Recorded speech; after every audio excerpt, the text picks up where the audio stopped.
بسم اللہ الرحمن الرحیم۔ مفید معلوماتی ٹی وی میں خوش آمدید۔ محترم پیارے ناظرین، ویڈیو شروع کرنے سے پہلے آپ لوگوں سے میری ریکویسٹ ہے کہ جو میرے اس چینل پر نیو ہیں وہ اس چینل کو ضرور سبسکرائب کر لیں۔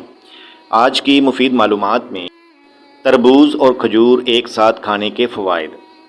جدید تحقیق کے مطابق ماہرین کا کہنا ہے کہ اگر کھجور اور تربوز ایک ساتھ کھایا جائے تو یہ متعدد بیماریوں سے محفوظ رکھتا ہے۔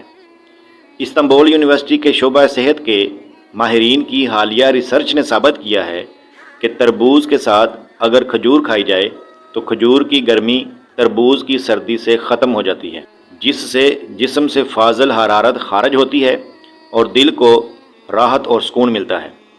اس طرح حضرت عائشہ صدیقہ رضی اللہ تعالی عنہا کا تربوز اور کھجور کے متعلق فرمان ہے۔